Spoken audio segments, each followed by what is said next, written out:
여러분, 얼마 전까지만 해도 한국 교회의 이 갈등의 원인이 바로 신천지 이단입니다. 이 신천지 이단은 한국 교회뿐만 아니라 우리 사회의 젊은이들이 이 일상생활을 외면한 채 오로지 신앙에만 매진하도록 강요해서 사회적으로도 많은 문제를 낳게 되었습니다. 여러분, 신앙이 없는 가정의 자녀가 신천지에 빠지게 되면 그나마 갈등은 조금 덜한 것 같아요. 그러나 온전한 믿음을 소유한 가정에서 이 자녀가 신천지에 빠지게 되면 정말 우리가 상상을 초월할 만큼의 갈등과 분쟁을 겪게 됩니다. 아마도 여러분들이 매체를 통해서 이들이 겪고 있는 이 갈등과 분쟁에 대해서 많이 접해 보아서 구체적으로 더 말씀을 드리지 않아도 아마 익히 알고 있을 겁니다.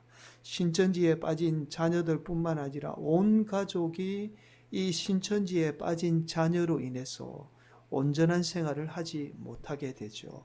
이러한 신천지 이단들이 이 신앙으로 인해서 가정에서 갈등을 겪을 때 이 갈등의 정당성에 대해서 가장 많이 말씀을 오용해서 사용하는 말씀이 바로 오늘 우리가 함께 나누게 될 본문의 말씀이에요.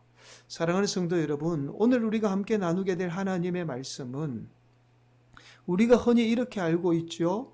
우리가 신앙 때문에 가정에서 갈등과 분쟁은 필연적으로 일어나게 된다라는 그 말씀으로 오늘 본문을 알고 있습니다. 그러나 사실은 우리가 알고 있는 이 본문의 말씀은 하나님이 우리에게 정반대의 말씀을 하고 계십니다.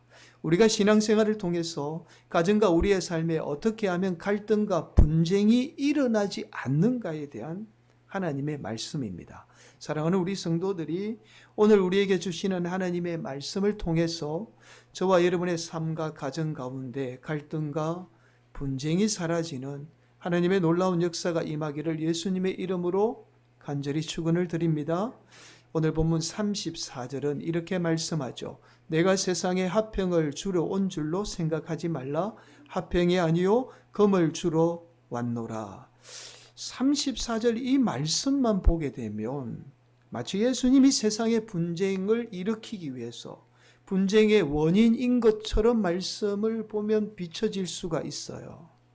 심지어는 이렇게 말씀하죠. 35절, 36절 말씀. 내가 온 것은 사람이 그 아버지와 딸이 어머니와 며느리가 시어머니와 불화하게 하려 함이니 사람의 원수가 자기 집안 식구리라. 물론 우리가 신앙 때문에 가정의 갈등이 일어날 수 있습니다. 아마도 신앙으로 인해서 우리가 겪은 이 갈등보다 예수님 당시 제자들이 겪었던 갈등은 훨씬 더 심각한 갈등을 겪게 됐죠. 여러분, 유대사회는 철저하게 야훼 하나님 한 분을 믿는 유일신 사상을 가지고 있어요. 그래서 인간인 이 예수님을 믿는다는 것은 사실은 상상조차 할 수 없는 일이죠. 우리가 상상하는 그 이상의 갈등과 분쟁을 겪게 됩니다. 그러나 오늘 본문 말씀은 단순히 예수님의 제자들이 예수님을 믿는 것 때문에 겪게 되는 가정 내의 갈등과 분쟁을 이야기하는 말씀이 아니에요. 자, 그 사실을 알 수 있는 말씀이 바로 그 다음 절에 나오는 말씀이죠. 37절은 이렇게 말씀해요. 아버지나 어머니를 나보다 더 사랑하는 자는 내게 합당하지 아니하고 아들이나 딸을 나보다 더 사랑하는 자도 내게 합당하지 아니하며. 여러분, 37절 말씀은 오늘 말씀이 단순히 이 갈등의 문제를 이야기하는 것이 아니라 하나님을 더 사랑하는 문제에 대해서 말씀하고 있다는 사실을 우리가 발견하게 되죠. 자, 나아가 38절은 이렇게 말씀하죠. 또 자기 십자가를 지고 나를 따르지 않는 자도 내게 합당하지 아니하니라. 우리가 하나님을 더 사랑하는 문제는 곧 예수님을 따르는 문제라는 사실을 지금 말씀하고 있는 거죠. 그리고 이어서 39절은 하나님을 더 사랑하는 문제는 우리의 구원의 문제까지 확대가 됩니다. 39절 자기 목숨을 얻는 자는 잃을 것이요 나를 위하여 자기 목숨을 잃는 자는 얻으리라. 조금 더 설명해 드리자면 우리가 하나님을 더 사랑하는 문제는 곧 우리가 자기 십자가를 지는 문제이며 나아가 하나님을 더 사랑하는 문제는 우리가 구원을 얻게 되는 문제라는 사실을 지금 말씀하고 있어요. 여러분, 우리가 흔히 알고 있는 예수님을 따르게 될 때 우리는 반드시 자기 십자가를 지고 따라야 한다라고 말하잖아요. 그런데 여기에서 자기 십자가를 진다는 의미가 바로 자신보다 하나님을 더 사랑한다라는 의미입니다. 자, 그리고 40절과 41절은 이렇게 말씀하죠. 너희를 영접하는 자는 나를 영접하는 것이요 나를 영접하는 자는 나를 보내신 이를 영접하는 것이니라. 선지자의 이름으로 선지자를 영접하는 자는 선지자의 상을 받을 것이요 의인의 이름으로 의인을 영접하는 자는 의인의 상을 받을 것이요. 여러분, 40절과 41절의 말씀은 쉽게 이해할 수 없는 어려운 말씀처럼 보일 수 있습니다. 그러나 이 말씀이 어떤 말씀인지 쉽게 해석해 놓은 말씀이 바로 다음 절의 말씀이에요. 42절은 이렇게 말씀합니다. 또 누구든지 제자의 이름으로 이 작은 자 중 하나에게 냉수 한 그릇이라도 주는 자는 내가 진실로 너희에게 이르노니 그 사람이 결탄코 상을 잃지 아니하리라 하시니라. 우리가 타인을 대접하는 것은 반드시 그 타인의 대접을 통해서 우리가 상을 받게 된다라는 사실을 지금 말씀하고 있어요. 여러분, 간혹 우리가 이 기복주의에 대한 말을 하도 많이 들어서 우리가 타인에 대해서 행한 이 나의 행위에 대해서 하나님으로부터 복을 받는다는 이 개념마저도 우리는 기복주의로 착각할 수 있습니다. 여러분, 기복주의라는 말은 내가 어떠한 노력과 수고도 없이 오로지 하나님을 믿는 믿음만으로 물질적인 복을 받게 된다. 물질적인 복만을 추구하게 된다라는 그것이 기복주의죠. 우리가 하나님을 믿으면서 수고하고 희생한 만큼의 대가는 반드시 따르게 돼요. 그것이 물질이 아니더라도 우리의 삶에 우리의 수고와 노력은 반드시 우리의 삶의 대가로 뒤따르게 됩니다. 바로 이 말씀을 오늘 본문이 하고 있는 거죠. 자, 그리고 끝으로 오늘 본문은 이렇게 말씀해요. 11장 1절 말씀이죠. 예수께서 12 제자에게 명하기를 마치시고 이에 그들의 여러 동네에서 가르치시며 전도하시려고 거기를 떠나가시니라. 자, 여러분, 우리가 보는 성경은 10장의 끝절인 42절 말씀과 조금 전에 우리가 함께 봉독한 11장 1절 말씀을 이렇게 10장과 11장으로 구분을 짓고 있어요. 그래서 별개의 말씀처럼 보일 수 있습니다. 그러나 사실은 11장 1절까지 연결된 하나의 말씀이에요. 자, 여러분, 이 말씀을 드리는 이유가 있습니다. 여러분, 이것은 오늘 본문 말씀을 바르게 해석하는 가장 중요한 단서라고 할 수 있어요.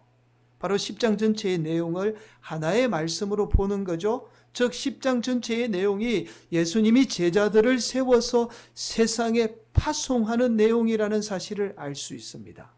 여러분, 한 번 더 11장 1절을 우리가 한 번 더 합심해서 봉독하도록 하겠습니다. 예수께서 12 제자에게 명하기를 마치시고 이에 그들의 여러 동네에서 가르치시며 전도하시려고 거기를 떠나 가시니라. 예수님이 10장 전체에서 제자들을 세워서 지금 파송하고 있다는 사실을 알 수 있습니다. 여러분, 우리는 한 3주 전에 혹 기억하실지 모르겠어요. 예수님이 귀신 들려 말 못하는 사람을 고치게 되자 이스라엘의 정치 권력을 쥐고 있던 바리새인들이 예수님을 향해서 귀신의 왕을 의지해서 귀신을 쫓아낸다고 비난하게 되죠.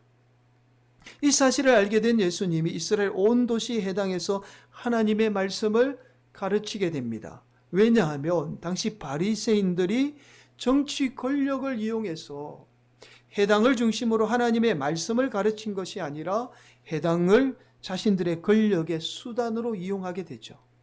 자, 그래서 이스라엘 백성들이 하나님의 말씀을 듣지 못해요. 하나님의 말씀을 듣지 못해서 목자 없는 양과 같이 어떻게 고생하며 기진하게 되죠? 이 사실을 알고는 예수님이 해당해서 이스라엘 백성들에게 하나님의 말씀을 가르치게 됩니다.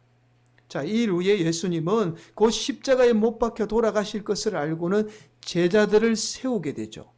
제자들을 세워서 먼저 예수님이 제자들에게 이렇게 말씀해요. 이방인에게 가지 말고 이스라엘 집에 잃어버린 양에게 가서 그 집에 평안을 빌 것을 말씀하게 됩니다.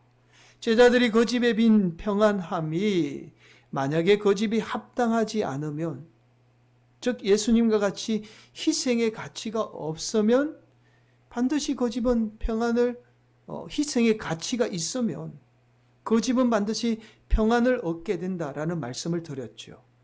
자, 그리고는 예수님이 제자들을 세워서 첫 번째 말씀을 하게 돼요. 그 말씀이 우리가 지난 시간에 나누었던 말씀이죠. 무슨 말씀이죠? 그들을 두려워하지 말라는 거예요. 어떤 실체도 없는 두려움을 만들어내서 사람들을 두렵게 하고 제자들을 두렵게 하고 사람들을 선동해서 제자들을 핍박하는 그들을 두려워하지 말라는 거죠. 오히려 제자들이 하나님을 두려워하게 되면 사람들을 두려워하지 않게 된다, 세상을 두려워하지 않게 된다라는 사실을 우리가 지난 시간에 함께 나누었습니다.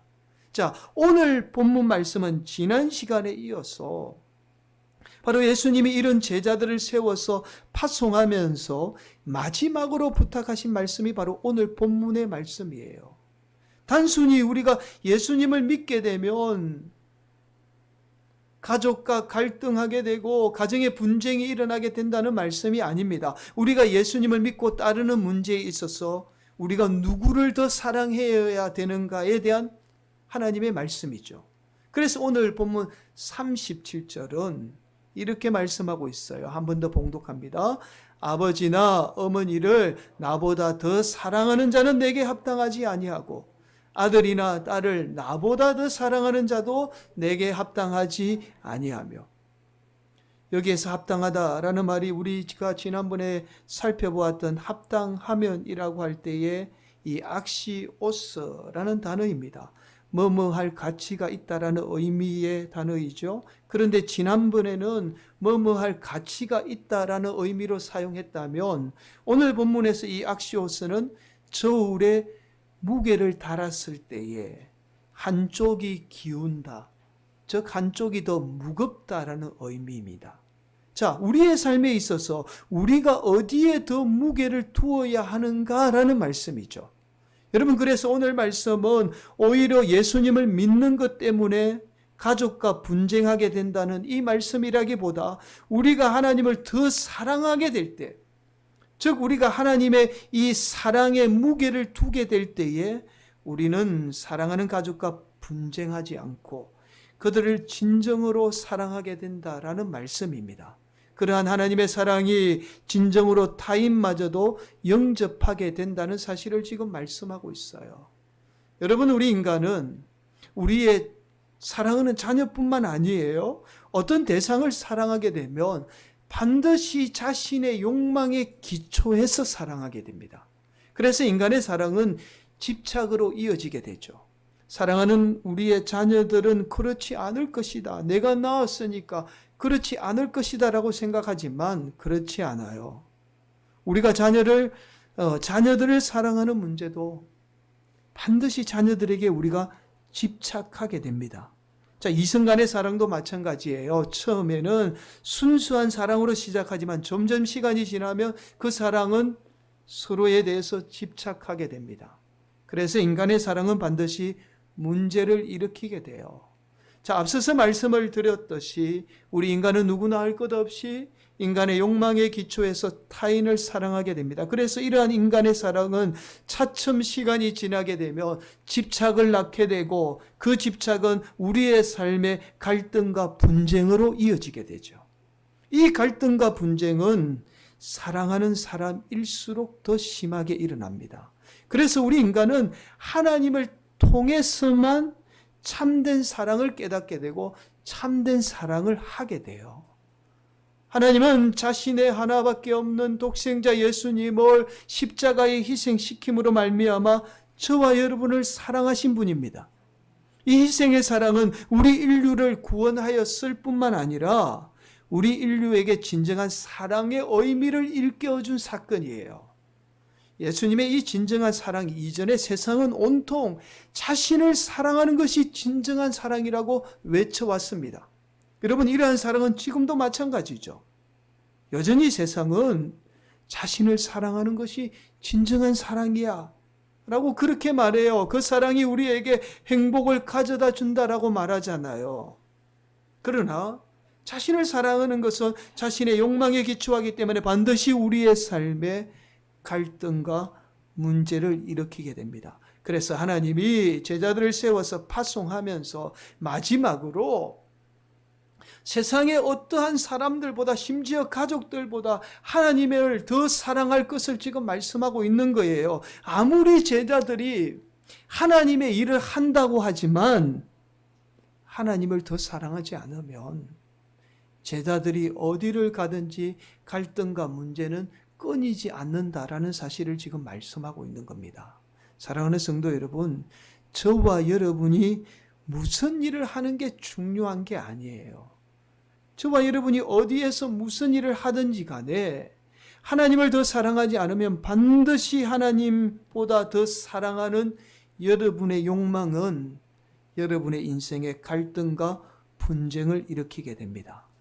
여러분, 우리 인생의 많은 문제와 갈등이 바로 여기에서 시작돼요.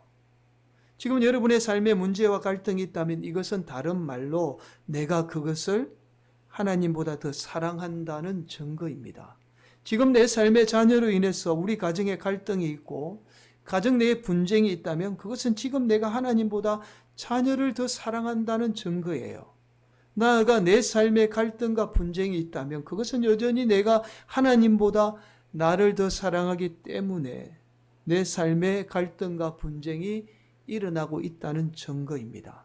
우리는 반드시 하나님보다 어떤 대상을 더 사랑하게 되면 우리의 삶의 갈등과 분쟁은 필연적으로 일어나게 돼요. 그래서 오늘 본문의 말씀은 하나님이 인간의 사랑을 독차지하기 위한 하나님만을 사랑하라는 이 이기적인 사랑을 말씀하는 것이 아니라 오히려 저와 여러분이 세상을 사랑함으로 여러분이 세상의 집착에서 벗어나기 위한 저와 여러분을 향한 하나님의 철저한 사랑의 말씀입니다. 배려의 말씀이에요. 사랑하는 성도 여러분, 저와 여러분은 반드시 하나님의 사랑으로부터 우리는 세상의 집착에서 벗어날 수 있습니다. 여러분, 또한 우리가 너무나 잘 알고 있는 신약의 말씀 가운데 디모데후서 3장 1절 2절은 이렇게 말씀하죠. 너는 이것을 알라. 말세에 고통하는 때가 이르러 사람들이 자기를 사랑하며 돈을 사랑하며 자랑하며 교만하며 비방하며 부모를 거역하며 감사하지 아니하며 거룩하지 아니하며 우리가 하나님을 더 사랑하지 않고 자신을 더 사랑하는 것이 우리 인생에 있어서 갈등과 분쟁을 야기시킬 뿐만 아니라 우리의 삶을 고통 가운데 몰아넣게 된다는 사실을 지금 말씀하고 있습니다. 여러분, 이미 1960년대에 하버드 대학의 하비 콕스와 같은 교수님은 이 세속도시라는 책을 통해서 우리 사회가 기술의 발달로 인해서 거대한 도시화가 이루어지게 될 것이다 라는 사실을 전망하게 됩니다. 그러나 이러한 거대한 도시화는 이 사람의 이기심으로 인해서 단순한 사람들에게 고통만을 안겨주는 세속도시가 아니라 오히려 교회나 성도들이 본연의 사명을 잘 감당하게 되면 충분히 하나님의 뜻을 이루는 공동체가 될 것이다 라는 사실을 말씀하고 있습니다. 하비콕스 교수님이 쓰신 세속도시에서 이 교수님이 마지막에 이런 말씀을 해요. 오늘날 세속도시 속에서 나라는 이기심이 팽배한 이 세속도시 속에서, 즉 오늘 본문이 말하는 나를 사랑하는 이기심을 말하죠. 나라는 이기심에서 벗어나 너라는 존재를 통해서 진정한 하나님을 만나게 된다라고 말씀해요. 너라는 존재를 통해서, 이 말이 어떤 말이냐면 바로 무슨 말이냐면 이 너라는 존재를 통해서 하나님을 만난다는 것은 곧 나보다 하나님을 더 사랑한다라는 말입니다. 자, 그럴 때 우리는 세속 도시 속에서도 이 땅 가운데 속에서도 역사하는 초월적인 하나님을 경험하게 된다라고 말해요. 사랑하는 성도 여러분, 오늘 본문의 말씀이 바로 이러한 차원의 말씀이에요. 예수님이 제자들을 세상에 파송하면서 제자들이 아무리 이 제자들이라고 해도 하나님을 더 사랑하지 않고 자신을 더 사랑하게 되면 하나님의 일을 해도 그 속에는 갈등과 분쟁이 일어날 수밖에 없다는 사실을 지금 말씀하고 있는 거예요. 그래서 예수님이 제자들에게 예수님을 따를 때는 자기 십자가를 지고 따를 것을 말씀하죠. 여기에서 자기 십자가를 진다는 것은 바로 나라는 자신을 사랑하는 모든 것을 의미해요. 나 자신을 사랑하는 나라는 존재를 날마다 십자가에 못 박게 될 때 우리는 진정으로 예수님을 따르게 되고 우리는 영원한 생명마저도 누리게 됩니다. 또한 우리는 하나님을 더 사랑하게 될 때 우리는 예수님의 참된 사랑을 깨닫게 되고 그 사랑을 통해서 타인마저도 내 이기심에 의한 사랑이 아니라 타인마저도 진정으로 사랑하게 된다는 사실을 지금 말씀하고 있어요. 사랑하는 성도 여러분, 혹 여러분 가운데 말할 수 없는 갈등과 분쟁이 있다라면 여러분 그것을 해결하는 방법은 오직 하나밖에 없습니다. 오늘 말씀처럼 우리가 더 하나님을 사랑하게 될 때에 여러분 삶 가운데 평안이 임하고 여러분의 삶의 갈등과 분쟁은 사라지게 되는 거예요. 이 은혜가 오늘 저와 여러분 삶 가운데 임하기를 예수님의 이름으로 간절히 축복합니다. 여러분 우리가 잘 알고 있듯이 자신을 과도하게 사랑하는 것을 나르시스즘이라고 이야기합니다. 이 나르시스즘은 그리스 신화에 나오는 나르키소스에 유래된 말입니다. 여러분 그리스 신화에 나오는 인물 가운데 나르키소스라는 인물이 있습니다. 나르키소스가 태어났을 때 어머니는 예언자로부터 나르키소스의 미래에 대한 예언을 듣게 돼요. 그 내용이 자신의 모습을 보지 않으면 나르키소스는 오래도록 살게 되리라는 예언을 듣게 됩니다. 나르키소스는 청년이 되면서 뛰어난 외모 때문에 이 요정들로부터 사랑을 받게 돼요. 그중 유독 이 나르키소스의 외모에 반해서 나르키소스를 사랑한 요정이 바로 에코의 요정입니다. 에코는 나르키소스를 몰래 따라다니며 애타는 마음을 주체하지 못해요. 에코는 몇 번이나 이 나르키소스에게 말을 걸고 고백을 하고 싶었지만 그럴 수가 없었습니다. 왜냐하면 이 제우스의 외도 현장을 잡으려는 헤라에게 에코가 막 수다를 떨다가 헤라가 제우스를 그만 놓치고 맙니다. 이 일로 인해서 헤라가 너무 화가 나서 이 에코의 입을 막아버리게 돼요. 자, 이후에 에코는 누군가의 마지막 말만을 따라하게 됩니다. 여러분 에코라는 말을 알잖아요. 마이크에 에코가 하며 마지막 말 울리는 그 말이 바로 여기에서 유래가 된 거예요.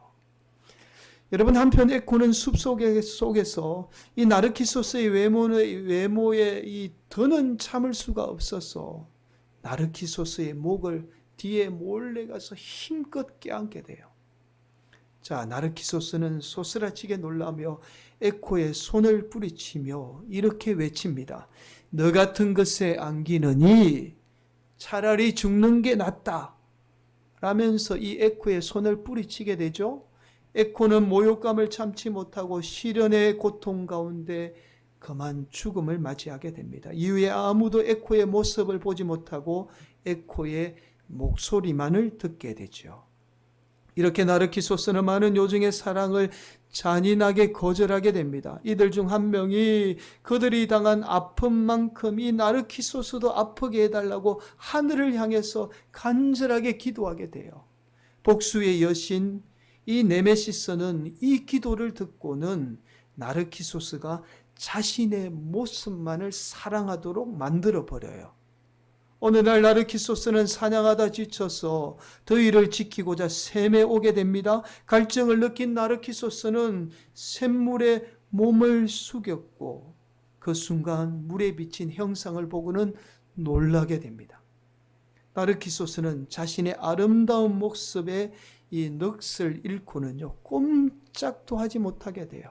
나르키소스는 처음으로 사랑을 느낀 대상이 자신이라는 사실을 모른 채 물속에 비친 자신에게 수없이 입을 맞추고 자기 자신을 껴안고자 두 손을 담그지만 그럴 때마다 물속의 형상은 사라지고 맙니다. 그는 실체가 없는 대상을 사랑하며 자신을 피하는 거짓 실체에 비참함을 느끼고 자신의 사랑을 받아주지 않는다는 그 비참함을 느끼고 그 자리에서 죽고 말죠. 그리고는 그 자리에 한 송이 아름다운 꽃이 피게 되는데 그 꽃이 바로 우리가 아는 수선화입니다. 이 수선화의 이름이 원어가 바로 나르시스예요. 사랑하는 성도 여러분, 이 나르키소스의 이야기는 오늘날 저와 여러분에게 우리가 우리 자신을 사랑하는 것이 얼마나 타인에게 상처를 주며 또한 우리 자신을 파괴하는지를 잘 보여주는 이야기입니다. 사랑하는 성도 여러분, 저와 여러분이 하나님을 더 사랑하지 않고 나 자신을 더 사랑하게 될 때 우리는 타인뿐만 아니라 나 자신을 파괴하게 됩니다. 심지어 여러분이 가장 소중하게 여기는 사람의 인생의 삶을 파괴하게 돼요.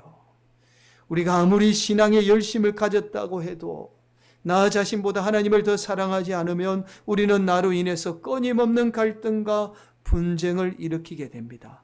오늘도 우리 성도들이 하나님을 더 사랑함으로 여러분 삶 가운데 갈등과 분쟁이 사라지는 놀라운 은혜의 역사가 임하기를 간절히 바랍니다. 오늘도 우리 성도들이 하나님의 진정한 사랑을 통해서 세상을 사랑하는 복된 성도들이 되시기를 간절히 바랍니다.